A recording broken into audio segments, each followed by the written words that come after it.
Di tengah-tengah rumah warga lingkungan Banjar Sudana Marta, Kelurahan Ubung dan Pasar, terdapat makam yang dikeramatkan. Di makam ini beristirahat salah satu tokoh penyebar Islam keturunan Madura di Pulau Dewata. Ya, di dalam rumah milik Katubi 74 tahun ada area makam keramat di dalam bilik ruangan. Satu dari 4 tokoh yang beristirahat di sana masih merupakan kerabatnya sendiri, yakni Raden Ahmad Tirto Salim.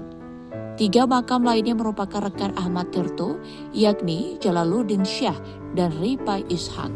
Kemudian 1 tokoh lainnya adalah sang penemu makam, yaitu tokoh Muslim suku Bugis yang berasal dari Seragan Abdul Repa alias Syekh Kaharudin. Kalau ini makamnya, namanya aslinya Ahmad Tirto Salim. Karena datangnya ke Bali ini, si anak agama terdampar di wilayah Tuban, di bandara itu dulu sama kerajaan.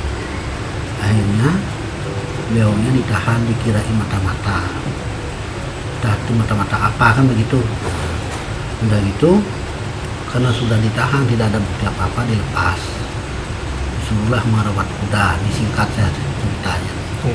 Setelah itu, karena ada auranya keluar, jadi Siti Khotijah ini yang namanya Ayu Masrai.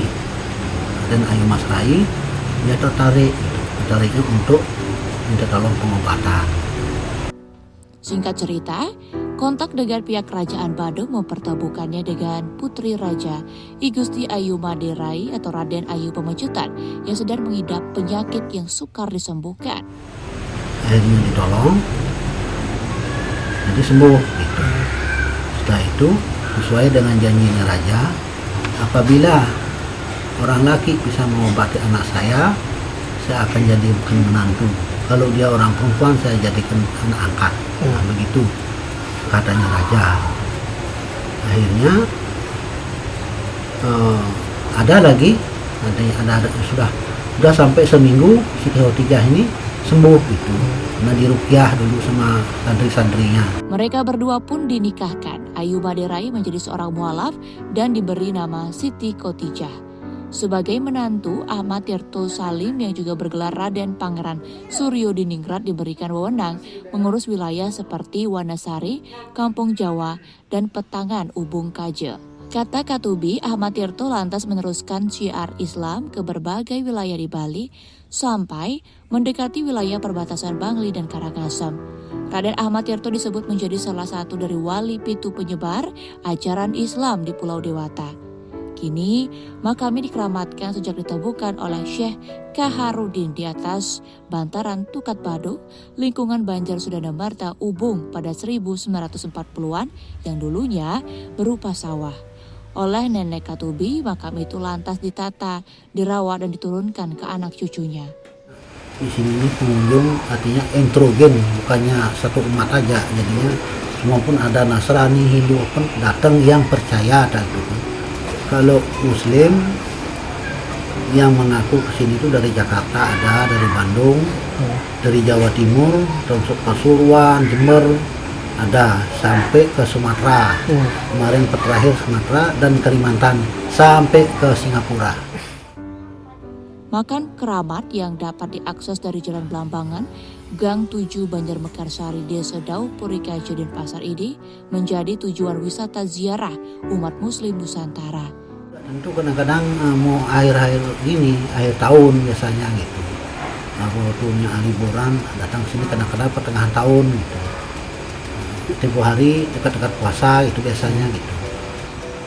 Ya kita tidak tahu dia itu kan cuma dia permisi, saya mau masuk ke dalam boleh ya boleh gitu. Kita kan tidak mau tahu niatnya pribadi kan gitu apakah gitu. Tapi ada Cina Buddha itu kesini yang dari Bedugul karena dia punya restoran gitu. Karena diantar sama temannya ke sini, gara-gara saya berkunjung ke sini, restoran saya ini sekarang bagus gitu. Jadinya laris gitu. Jadinya terus dia sowan ke sini begitu. Seperti itu itu. Kalau saya kan mau tanya pribadi orang kan gitu. Sebelum pusara makam disempitkan, kata Katubi, banyak peziarah yang usil. Mereka menaruh sesuatu yang tidak di atas pusara seperti kartu, perhiasan, dan bahkan kutak. Tidak diketahui secara jelas apa motivasi mereka menaruh benda-benda itu. Katubi mengaku biaya perawatan makam didapat dari sumbangan para peziarah. Sementara itu, bantuan pemerintah terakhir kali didapat pada tahun 2002. Setiap orang datang itu kan mesti saya tanya kan itu sampai maaf aja ini cerita tamu-tamu yang ada di sini, yang umum di sini, Pak kalau ke sini bayarnya berapa? Saya tidak mau bayaran apa-apa, tapi kan ada istilahnya sumbangan, ada kotak di situ. Jadinya ibu-ibu dan bapak-bapak ini lihat di sana ada listriknya dan perawatnya itu kan juga penting. Gitu kan. Jadi sekedarnya berapa gitu. Gitu. Saya tidak menekan masalah itu. Nah seperti itu. Yuk, subscribe akun YouTube resmi Nusa Bali. Jangan lupa like, tinggalkan komentar, share link, dan aktifkan tanda loncengnya. Dapatkan informasi terkini seputar Pulau Dewata hanya di Nusa Bali TV.